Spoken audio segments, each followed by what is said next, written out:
تاسو ډېر شکریا ادا کوم چې تاسو زمونږ هغه خبرې دنیا ته وړاندې کړې چې مونږ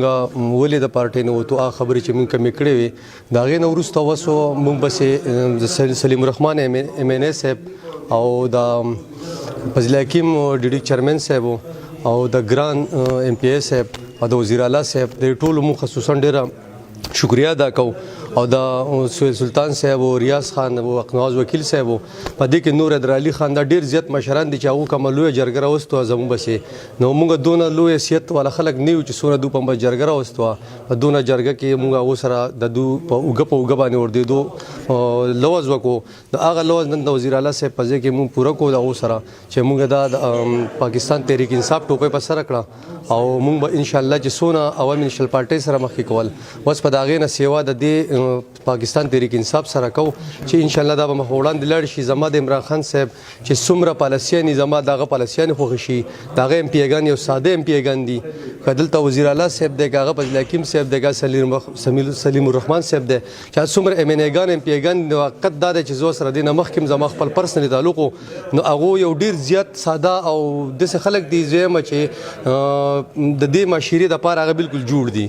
نو زه په اخره کې بیا ستاسو ټولو ډېره شکریا ادا کوم او انشاءالله چې نیکسټ ټایم به موږ اوس ډېره غټه جلسه کوو پاور به شو کوو انشاءالله په سوات کې نن موږ را نصیب دا پروګرام ما زما دپاره دوی کړی نو د دوی بیا ډېره شکریا ادا کوم او انشاءالله اوس په دې 10-15 ورځ کې موږ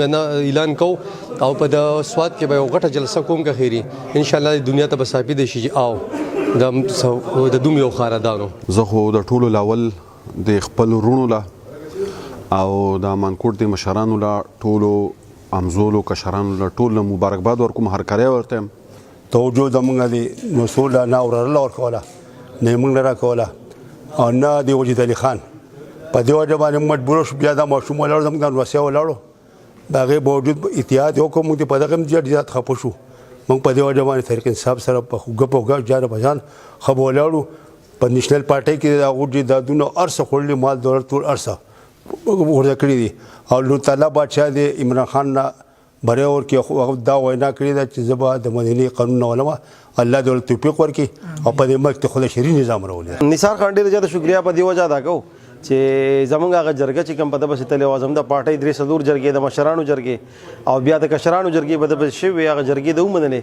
او زمونږ ورورولۍ ته دی راغی پارټي وروسته خبره ده خو اول خبره ده زموږ ورورولۍ ته راغی ځکه تحریک انصاف کې چې څومره هم تنظیمونه دي د دې مثال د ورورولۍ دی که زموږ ایم این اے دی که زموږ ایم پی اے دی که زموږ